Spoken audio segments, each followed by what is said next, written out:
While snow buries the roads of a forgotten town, a woman named Jessica opens the door of a lonely diner to help a fragile elderly stranger. But what begins as a simple act of kindness turns into the unraveling of a secret that nearly destroyed her life. Because the woman she took in is the mother of the man she once loved, a man who now runs one of New York's most dangerous crime families. As ghosts resurface and choices return to haunt them, Jessica must decide, protect her heart or expose the truth. Before we begin, ask yourself, what would you do if the past came knocking in the middle of a storm? Jessica Porter had gotten used to the quiet sameness of winter nights in Mount Hollow. The Maple Diner, her small domain tucked along a snow-blanketed road off Interstate 91, offered little more than lukewarm conversation, burnt coffee, and the occasional local dropping in to escape the cold. That night had felt no different, until the outline of a woman staggered past the frosted glass of the front door. At first, Jessica assumed it was the wind playing tricks on her eyes. But when she stepped closer, she saw a figure struggling against the storm, barely upright, a coat hanging off her like a curtain pulled from the wall. Jessica pulled the door open, not out of pity, but reflex. The woman, silver hair undone, face flushed and damp, murmured something incoherent before collapsing against the counter. Her name, Eleanor, came only after repeated asking. There was no ID, just a faded monogram on the lining of her gloves. Jessica, guarded as she was, did what her instincts had always dictated. She brewed strong coffee, ladled soup into a chipped bowl, and led the woman to the back booth, the warmest one near the radiator. She had no idea she was setting fire to dry grass she'd spent years trying not to look at. Eleanor D'Alessio barely spoke once she sat down. Jessica noticed her gaze lingering on things, the sugar container, the photographs on the corkboard, Jessica's hands as they moved with measured, practiced calm. Something about her presence was unsettling, not in a threatening way, but in its weight. She was old, yes, but not fragile in the way age usually announces. There was poise, restraint, something theatrical beneath the surface, like a woman used to being noticed and carefully choosing not to be. "You're not from around here," Jessica had said at one point, not as an accusation, more a quiet observation. Eleanor had smiled faintly and replied, "No one ever really is." That line stayed with Jessica even after she helped the woman into a borrowed flannel pajama top and made up a cot in the back office. She didn't ask many questions. Jessica had become skilled at not asking. People who had something to hide usually didn't want to be seen. The problem was, Eleanor didn't seem to be hiding. She seemed to be waiting, and that scared Jessica more than if she'd found a weapon in her purse. The storm worsened overnight, shutting down power for a few hours and keeping the roads choked with snow. Jessica spent the early morning watching Eleanor sleep, then sipping black coffee at the window like she had for years. Routine was safety. Routine kept her from remembering who she used to be. But something about the woman's sudden appearance unsettled that rhythm. Her instincts told her it wasn't random. Jessica tried to rationalize it. People get lost, storms happen, elderly women wander off all the time. Still, it didn't sit right. The way Eleanor had looked at her after that first sip of soup, as if she knew the recipe, as if she'd tasted it before. That night, Jessica went to bed with her mind louder than the wind outside. She didn't sleep. She sat at the edge of her bed, fingers brushing the edges of an old envelope hidden beneath the floorboard, the one with names and numbers and memories she'd promised herself she'd never touch again. The silence of the diner, usually her armor, now felt like it had too many echoes. When the morning light finally broke through the snow, painting the town in pale silver, Jessica tried to reset. She turned on the jukebox, let Aretha play low, and returned to the counter, trying to ease into another predictable day. Eleanor was already up, surprisingly composed, wearing her borrowed sweater like she belonged in it. "Thank you, dear," she said simply, lifting the cup Jessica poured for her like they did this every morning. Jessica nodded stiffly, still unsure. "We'll call someone, get you home," she said, reaching for the phone. But Eleanor only looked up with that unreadable smile again and replied, "Home always finds me." Before Jessica could ask what that meant, she heard it, the crunch of tires over packed snow. The kind of sound that didn't belong to locals. She walked to the window, stomach sinking. A black SUV was pulling into the diner's lot, slow, deliberate. Her breath caught before she even saw him. And there he was. Vincenzo D'Alessio stepped out of the SUV like a ghost wearing skin. Taller than she remembered, still dressed in immaculate black. A coat buttoned tight to the collar, snow on his shoulders, as if it clung to him on purpose. Jessica backed away from the window. Her heart, always steady, faltered. She hadn't seen that face in 5 years, hadn't let herself imagine it either. He walked toward the diner with the same composed authority he'd always carried, managing to be both graceful and deadly. The bell above the door jingled when he entered, but the sound felt muted. Jessica froze behind the counter, hands flat on the formica, trying not to tremble. Eleanor turned from her booth, her expression calm, almost pleased. Jessica's eyes locked with Vince's. He didn't say her name. He didn't need to. In that single look, everything came back. The hotel room in Brooklyn, the betrayal, the last kiss, the sound of her own breath as she ran. Now he was here, with snow in his hair, silence in his mouth, and everything she had tried to bury burning just beneath his eyes. Jessica couldn't move, couldn't breathe. She tried to steady herself, to mask the panic with professionalism, but the illusion crumbled the moment his voice broke the space between them. "Jessica," he said simply. Her name in his mouth still carried weight, like it was made of something heavier than air. She didn't answer. Her hands betrayed her, trembling just enough for him to notice. He looked at her the way someone looks at a home they lost in a fire, not with regret, but with unbearable memory. Eleanor stood then, calm as a queen, and walked toward her son, placing a hand on his arm. "She took care of me," she said softly, like she was blessing something. But Jessica didn't feel noble or good. She felt exposed, as if a stage light had suddenly swung in her direction. Vince's gaze never left her, and Jessica knew, as her fingers curled involuntarily around the edge of the counter, that this wasn't over. The storm outside had brought them together, but the one inside them had only just begun. They didn't speak at first. They didn't need to. The distance between Jessica and Vincenzo was filled with everything they had never said, and everything they once said too much. He stood near the booth, where his mother had been seated hours earlier, hands shoved into the pockets of his long wool coat, eyes resting not just on Jessica, but on what remained of her. She noticed the subtle hitch in his breath when their eyes met, the way his jaw tightened with restraint. But she didn't soften. She wouldn't. Jessica kept herself busy behind the counter, cleaning a spot that didn't need cleaning, because motion kept her from crumbling. The last time she saw him, he was power-dressed in a penthouse, whispering promises he never intended to keep. Now here he was, tracking snow across a floor she mopped herself every night, dragging behind him a silence that had taken years to grow. What words could possibly bridge the 5 years between betrayal and survival? None, apparently.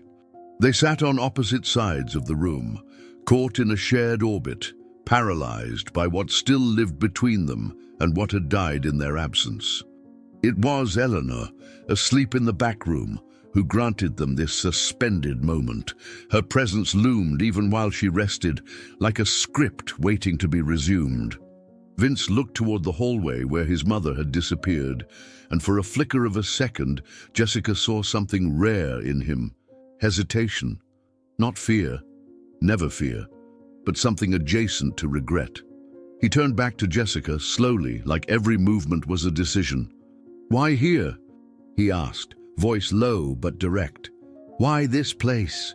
She exhaled, a laugh caught in her throat. Because no one asks questions in diners. He nodded as if that answer satisfied something he didn't know he needed. Then, you just left. That wasn't a question, but an accusation wrapped in confusion. She stared at him. You gave me no choice, Vince. Her voice cracked for a second, just one. I was drowning, and you were the ocean. He winced. A small thing, but she saw it. The words lingered between them like smoke, visible, choking, impossible to ignore. He moved closer, not to intimidate, but to reduce the distance, as if physical proximity might fill the emotional crater. You think I wouldn't have protected you? The sincerity in his voice wasn't new. It was what had made her fall for him, long before she learned what his world cost. Jessica straightened her shoulders, her hands curled into the dish towel she hadn't realized she was still holding. From them, maybe, but from you, she said. You were the thing I needed protecting from. That landed. She saw it hit him like a punch he didn't expect. He stepped back, nodding slowly, his face unreadable again. You disappeared, he said barely above a whisper. No note, no goodbye. She wanted to say she had written a letter but burned it, that she memorized the curve of his face before she left. But what would it change now? I had to go, she said. I couldn't survive if I stayed. It was the truth, and also not the whole truth, but it was all she had the strength to give. He leaned against the edge of the booth, watching her. The silence between them began to shift, not empty, but now holding a tentative tension, the kind that existed only between two people who had once loved without conditions and now spoke through the scars that love had left behind. You were the only part of my life that didn't feel like a lie, he said finally, and it shattered something inside her she didn't know was still fragile. She didn't respond, not directly. Instead, she poured him a cup of coffee, slid it down the counter without flair, like he was any man, like he meant nothing. But he wasn't, and he never had been. As he wrapped his hands around the warm mug, their fingers didn't touch, but the space between them sparked anyway. Words sat heavy on both their tongues, but neither pushed them out, not yet. He looked at her again, a kind of ache behind his gaze that she hadn't seen before. And maybe she imagined it, but for a moment he looked like the man she had loved before he became the man she had to escape. Jessica stayed behind the counter, but her mind wasn't still.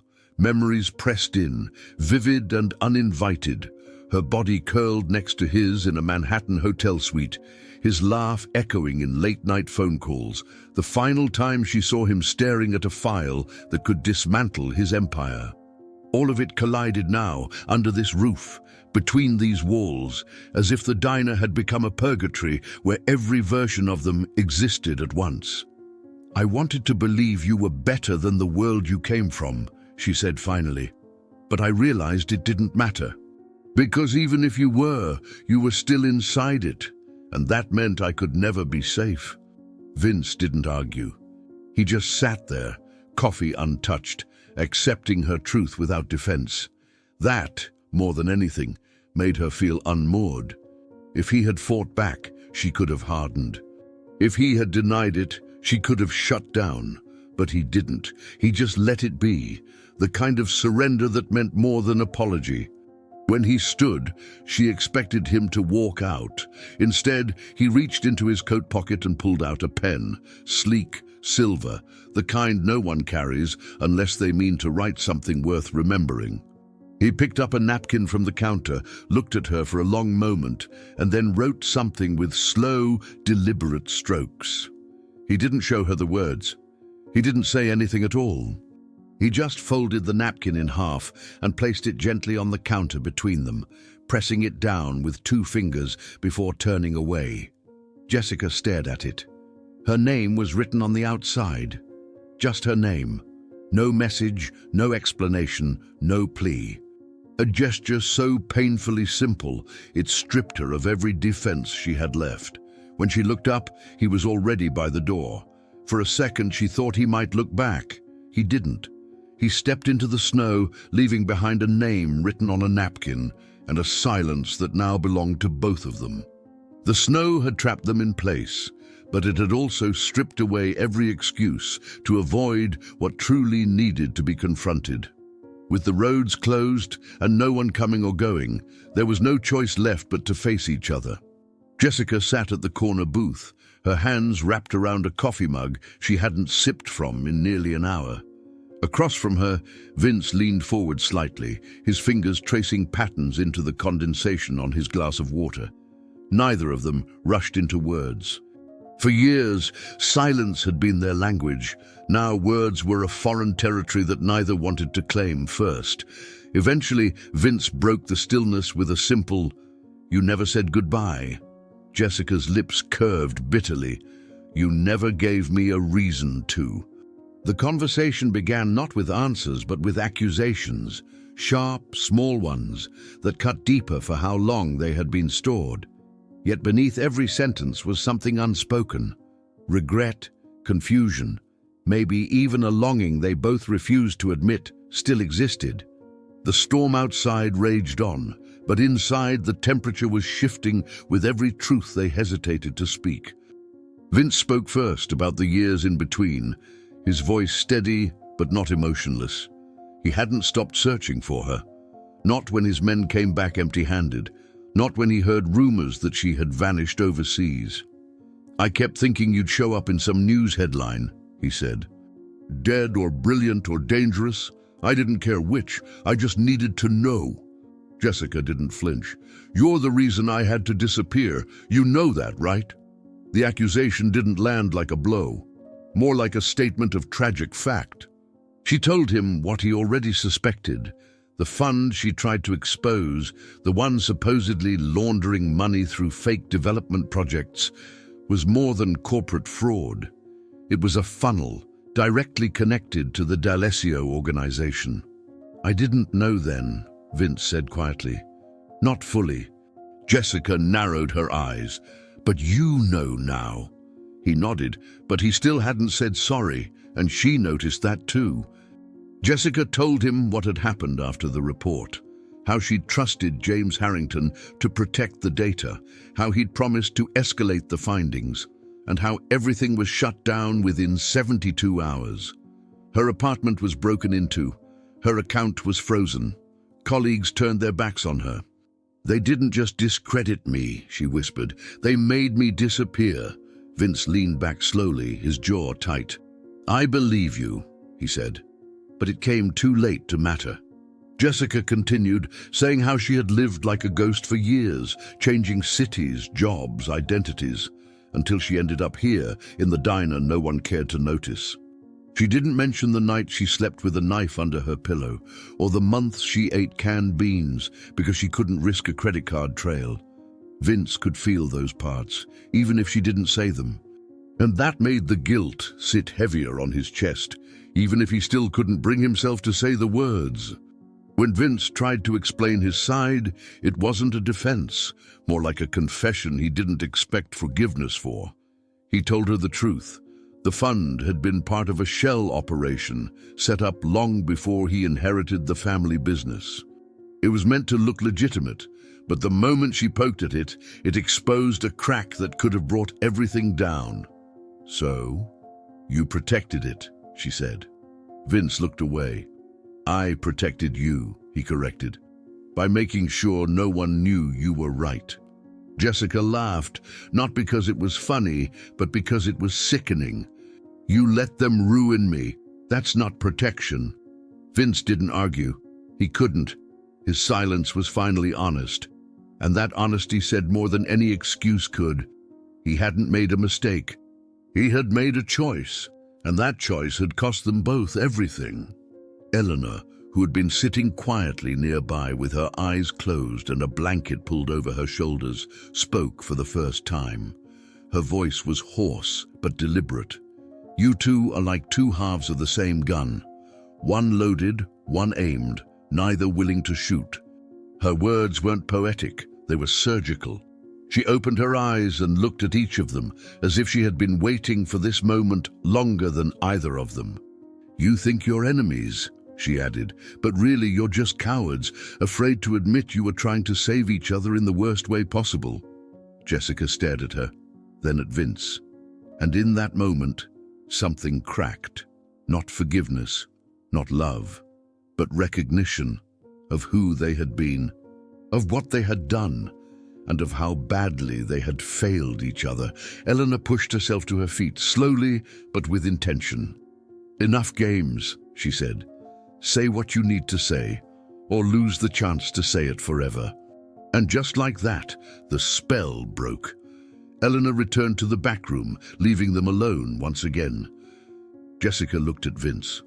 "So what now?" she asked, her voice low. Vince didn't answer immediately.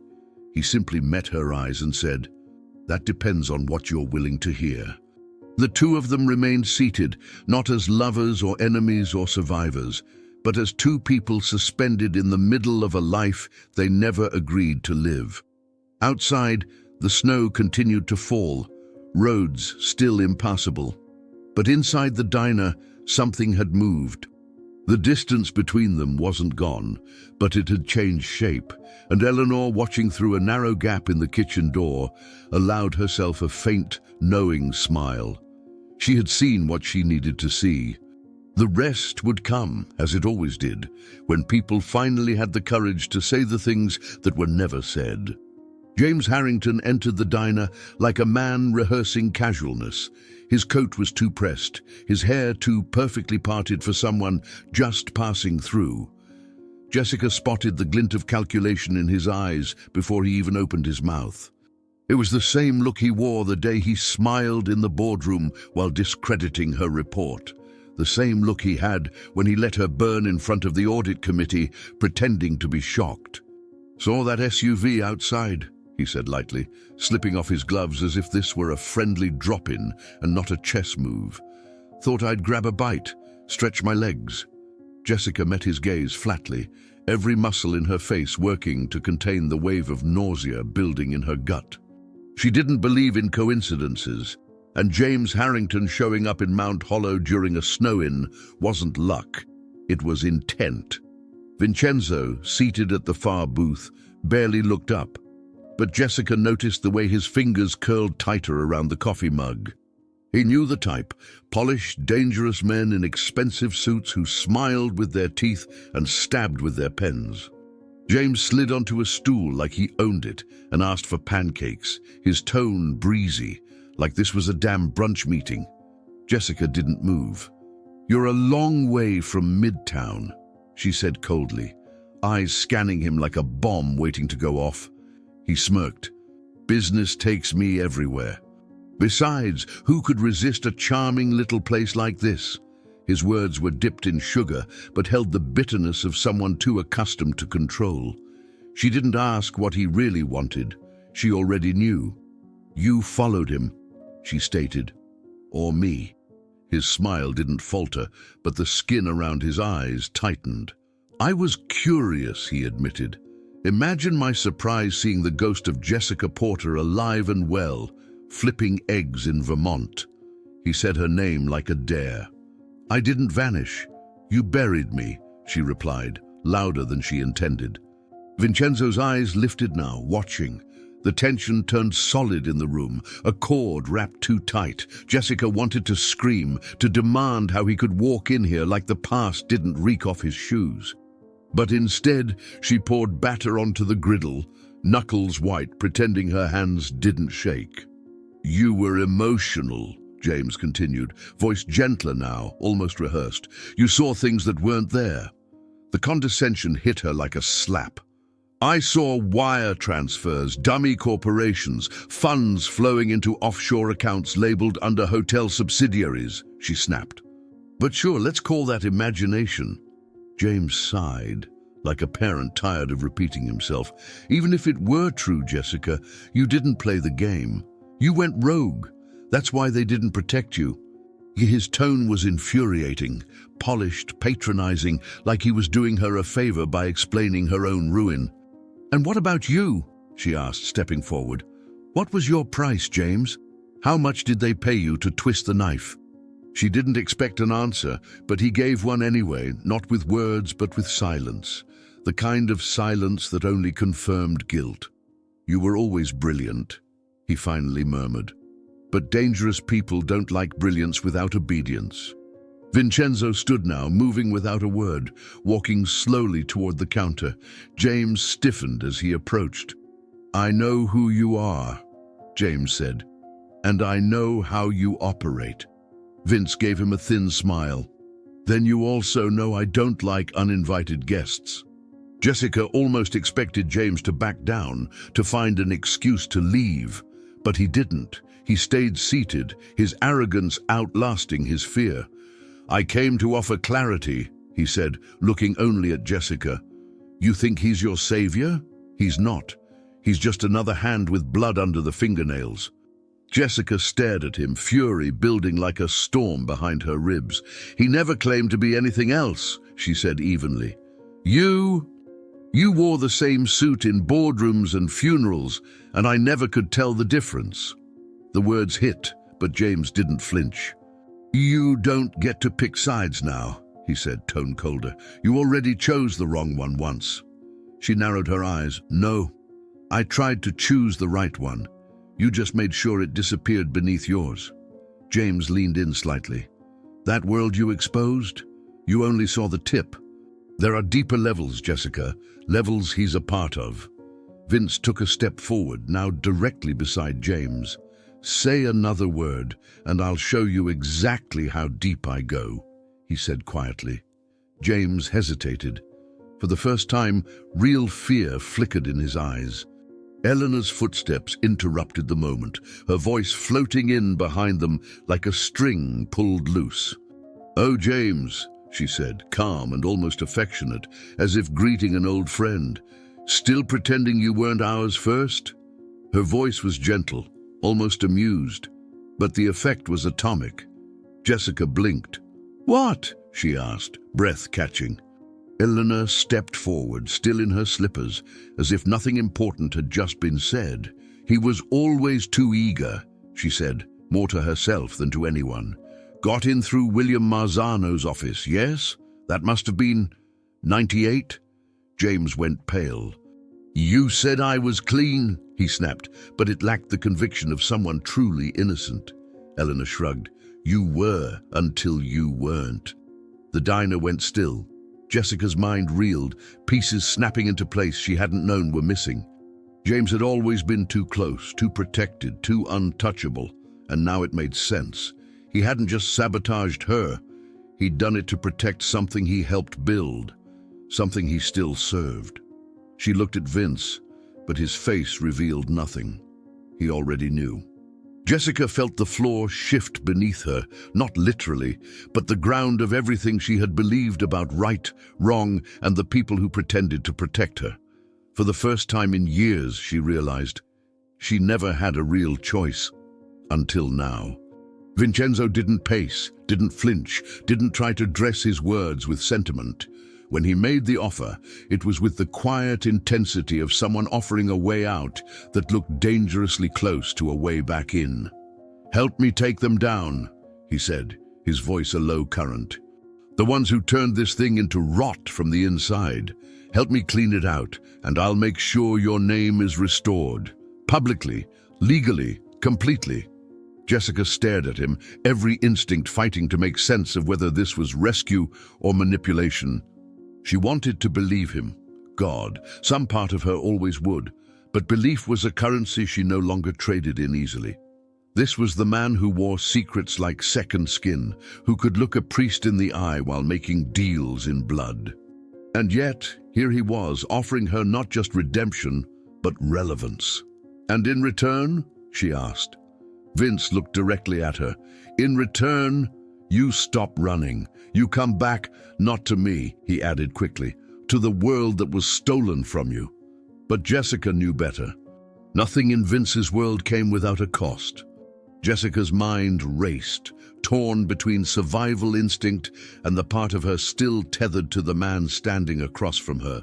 She'd built a life on quietness, on never speaking too loudly or moving too fast, and this proposal threatened to shake every bit of that hard-earned stillness.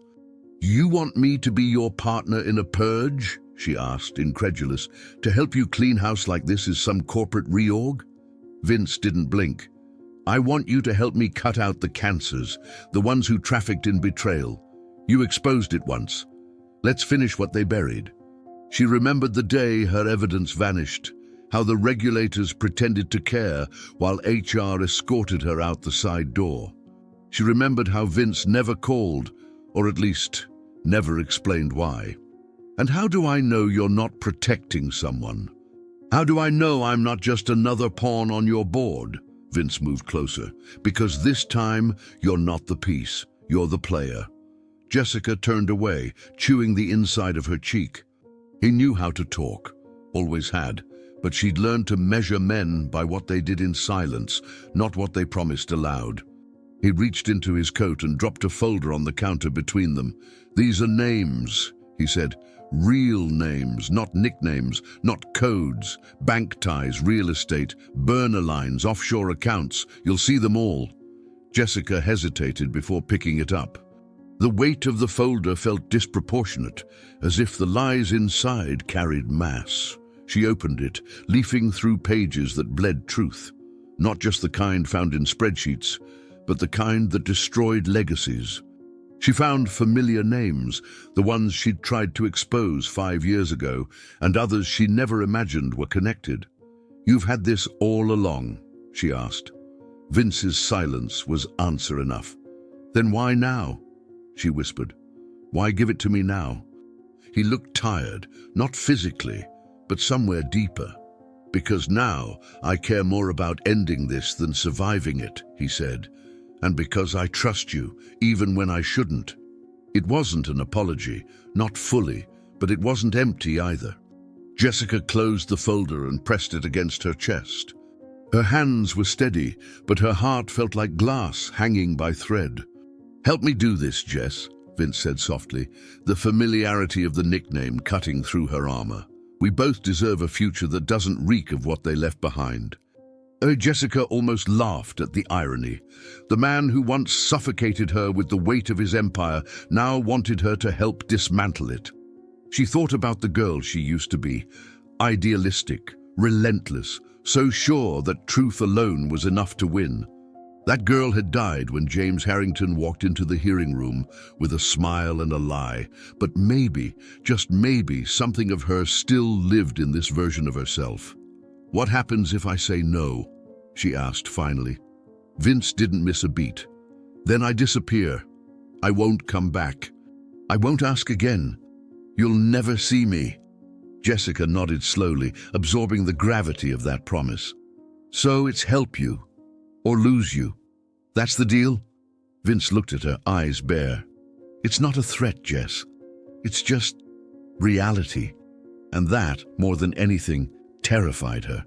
Because somewhere inside, she knew that if he walked away now, part of her might follow him into the dark, whether she wanted to or not.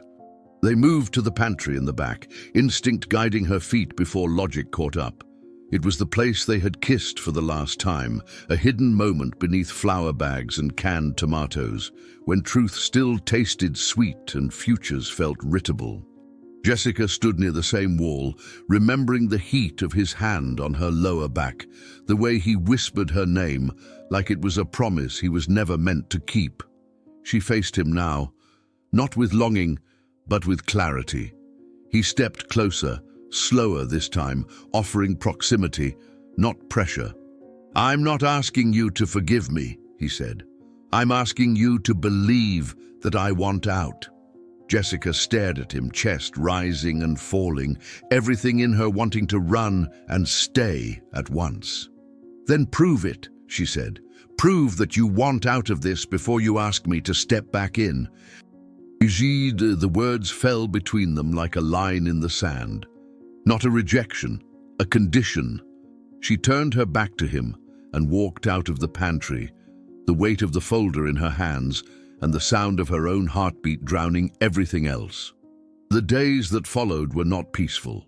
They were loaded, not with noise, but with the heaviness of unspoken alliances, quiet calculations, and choices that loomed like weapons under coats. Jessica found herself pulled into a rhythm she hadn't known she missed, planning, thinking, connecting dots that had once gotten her burned. This time, though, she wasn't alone. Eleanor moved through the diner like a shadow that warmed instead of chilled. The woman didn't speak much, but her presence settled over Jessica like a kind of unexpected balm. They cooked side by side without much discussion, stirring sauces, chopping onions, tasting broths.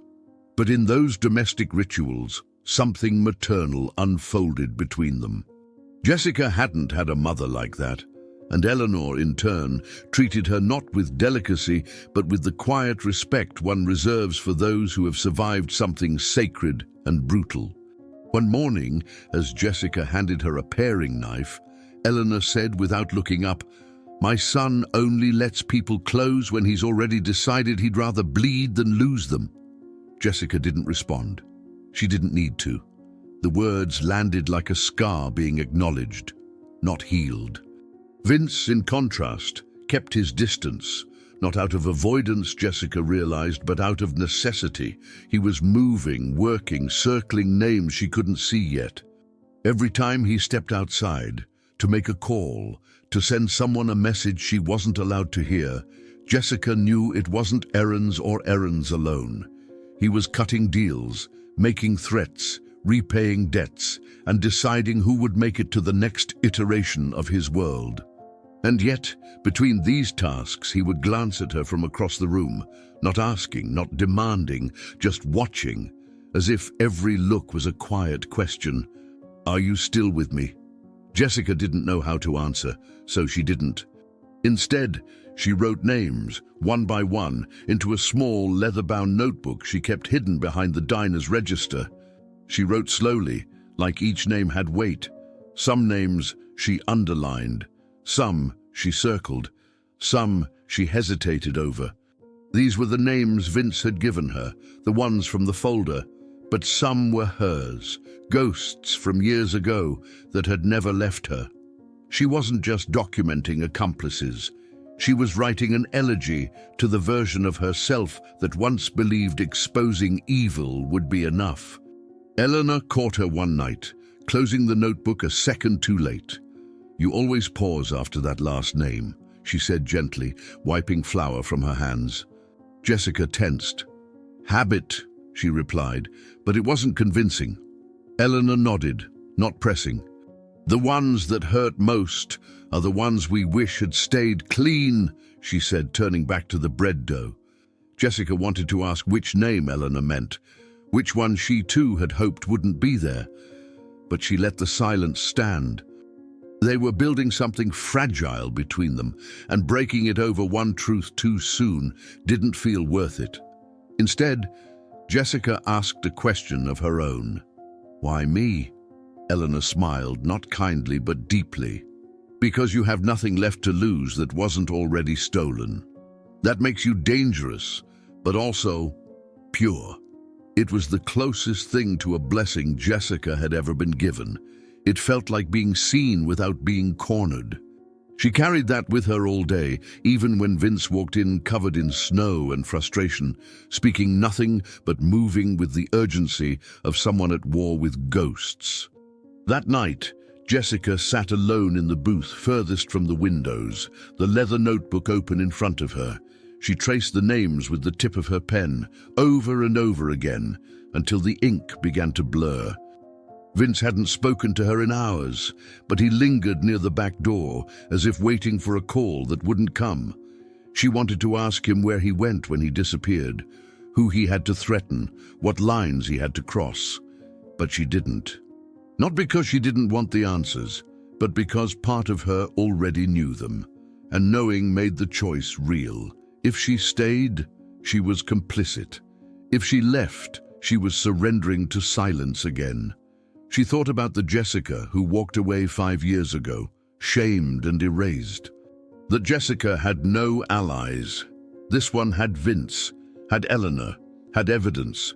But she also had fear. the kind that lives in the space between justice and self-preservation. She closed the notebook and tucked it away, trying not to feel how much heavier it had become. The weight of knowing always exceeded the weight of proof. Vince sat across from her later, no words between them, only breath. He looked tired, not in the usual way, but as if exhaustion had reached his soul and started to rearrange the furniture. "You writing them all down?" he asked finally. Jessica nodded. "Every single one." He didn't ask to see it. She didn't offer. He reached into his pocket and slid a burner phone across the table. "Tomorrow you'll get a message. Don't ignore it." She nodded again, but her eyes didn't meet his. "Do you trust me yet?" he asked, softer than she expected. She didn't answer. Instead, she said, "Do you trust yourself?" That shut him up. The silence that followed wasn't cruel, but it stung anyway, because they both knew trust wasn't something either of them had learned how to survive with. Eleanor passed them carrying tea, pretending not to have heard. But Jessica knew she had. She always did. And later, after midnight, as Jessica cleared the counters and checked the locks, a movement outside the window caught her eye. A shadow. Still. Watching. It didn't move. Didn't blink. Someone was out there. Someone was watching the diner. James didn't run at first. He slithered. He made excuses about heading back to the city, about catching a meeting he'd forgotten, about a deal that needed his signature. But Vince noticed the change in tone, the sudden urgency in James's eyes when Jessica wasn't looking. Something was off. And when Jessica discovered that half the documents from the folder were gone, missing from the locked drawer behind the counter, it became clear James hadn't come to Mount Hollow to observe, he came to extract. By the time Vince tracked his signal, James was already on the move, en route to Albany, where a group of mid-level operatives, rivals, some foreign-backed, were waiting for a handoff. But Vince was faster. He intercepted him at a motel on Route 22, not with a gun, but with a promise that if James so much as breathed the names in those files to another soul, he wouldn't see another sunrise. Jessica arrived 15 minutes later, not to witness violence, but to put an end to silence. "Give them back," she said, her voice sharper than Vince's threats. James hesitated, then handed over the satchel, not out of fear, but defeat. "You don't understand what you've reignited," he said. "No," Jessica replied. "You don't understand what you tried to bury." The confrontation happened not in secret, but in the middle of the diner. Vince brought James back and sat him at the center booth, while Jessica laid the documents out one by one. Names, amounts, accounts, not theories, but facts. "I was right," she said, looking not at James, but at herself. "I was right all along." Vince stood to the side, arms crossed, silent. Eleanor watched from behind the counter, stirring tea she had no intention of drinking. Jessica didn't yell. She didn't gloat. She simply read the documents aloud, line by line, making sure every soul in that room, Vince, Eleanor, and the trembling man who once destroyed her, heard the truth spoken, not whispered.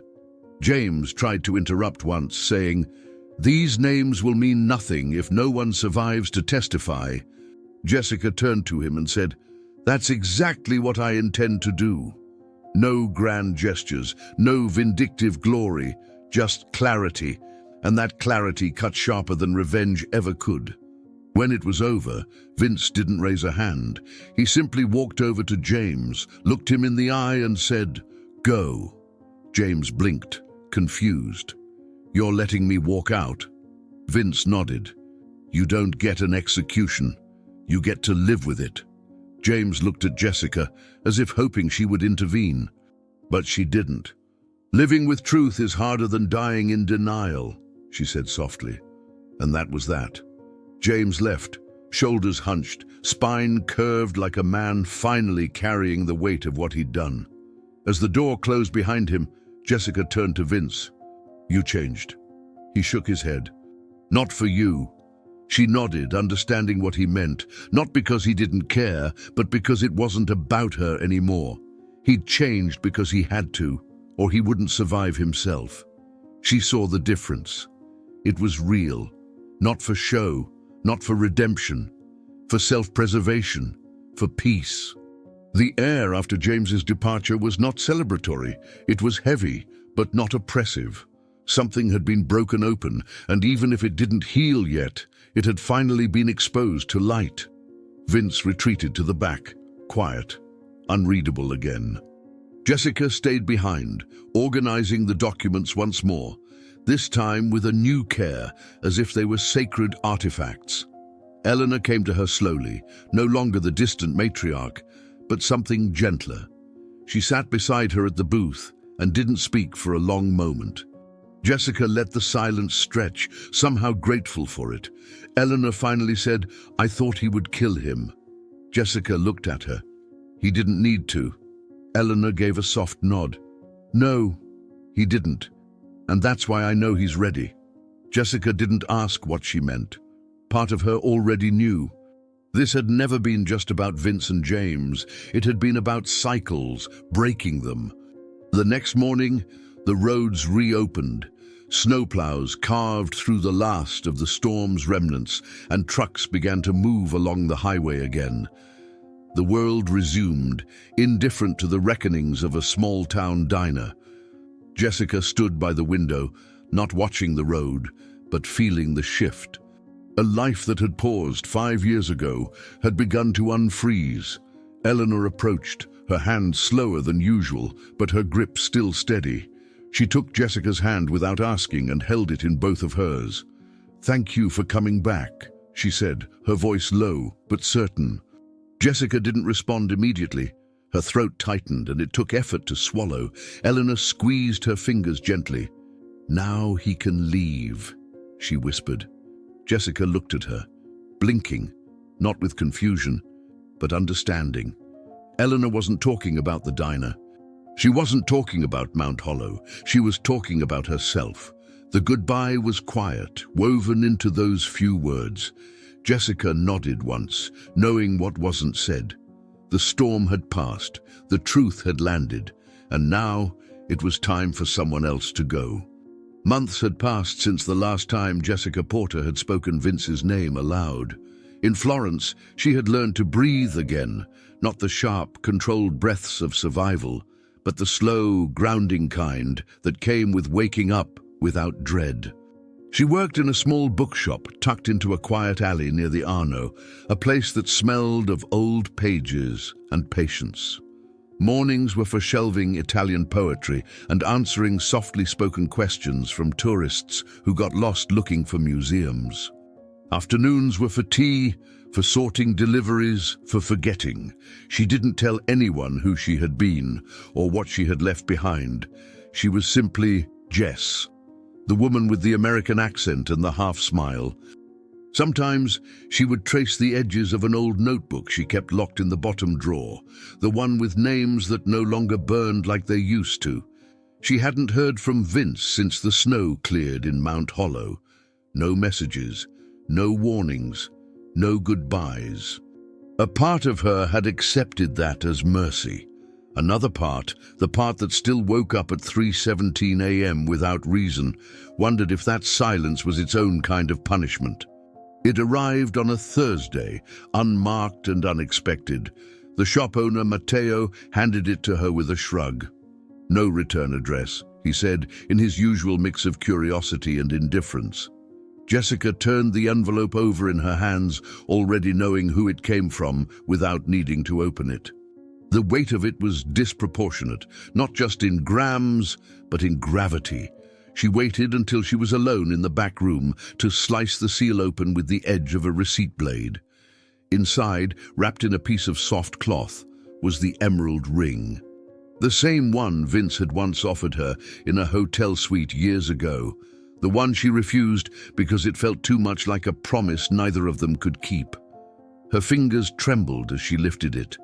Beneath the cloth was a passport, new, crisp, issued under the name Jessica D'Alessio, not Porter. Not fake, not hidden, D'Alessio. Her breath caught, but not from shock, from recognition. He hadn't signed the letter, hadn't included a note. He didn't need to. This was the note. This was all he had left to say. She sat for a long time, staring at the name inside the passport. It didn't feel like a demand or a claim. It felt like an offering, a symbol, maybe, or a seed. She thought of all the ways it could mean something. Maybe he had survived the fallout. Maybe he hadn't. Maybe this was his way of letting her go. Or maybe it was an invitation she was meant to answer in her own time. She turned the ring over in her hand, remembered the feel of his fingers when he slid it onto her years ago in a moment they both knew wouldn't last. And now it was here again, untouched by blood, by guilt, by the weight of what they'd both become. A simple circle of green, impossible to ignore. She didn't cry. She wasn't that woman anymore. But she felt something inside her shift, a small tilt, like the earth adjusting under her feet. She walked home slowly that evening, the ring clenched tight in her pocket, the passport hidden in the fold of her coat. On the bridge near the river, she paused. Not for drama, for clarity. Everything in her life had been about either escape or defense, leaving before she was left or fighting before she was cornered. But this didn't feel like either. It felt like the first time someone handed her a choice that wasn't wrapped in fear. She thought about calling someone, about telling Matteo, about writing back, but in the end, she didn't do any of that. She just stood still for a while, breathing in the sound of her own decision-making. It was quiet, not empty, just calm. The kind of calm that comes after war, when the battlefield is no longer yours to clean. When she got back to her small apartment above the gelato shop, she placed the passport in a drawer, unopened now, but not forgotten. Then she sat at her desk, opened the velvet pouch one last time, and took out the emerald ring. Her fingers hesitated over it, remembering the weight it carried. But this time, when she slipped it on, it didn't feel like a trap. It didn't feel like surrender. It felt like a signature, her own. A quiet acceptance that her story no longer belonged to anyone else, not to the FBI, not to James, not even to Vince. It belonged to her. Whatever the future held, a knock on the door, another letter, or just silence, she was no longer afraid of it. She had earned the right to live without apology. Outside, the rooftops of Florence, once touched with frost, began to drip. The snow, rare but real, started to melt in long, slow streams. And Jessica, sitting quietly by the window, watched it go without blinking. She didn't need a sign. The ring on her hand said enough. Maybe Vince had survived his war, maybe he hadn't, but somehow, without saying a word, he had left her the only thing that mattered, the power to choose what came next. She closed her eyes, and for the first time in years, she smiled. We put our heart into every story we share here, stories that take days to craft and are inspired by moments that could change anyone's life. If this one moved you, we'd love for you to be part of our community. Subscribe to our channel so we can keep bringing you more powerful human stories like this one. Your support truly helps us keep going. Leave us a comment below. What touched you most in this journey? And don't forget to explore our other videos. There's always a story waiting to connect with you. Thank you for being here with us.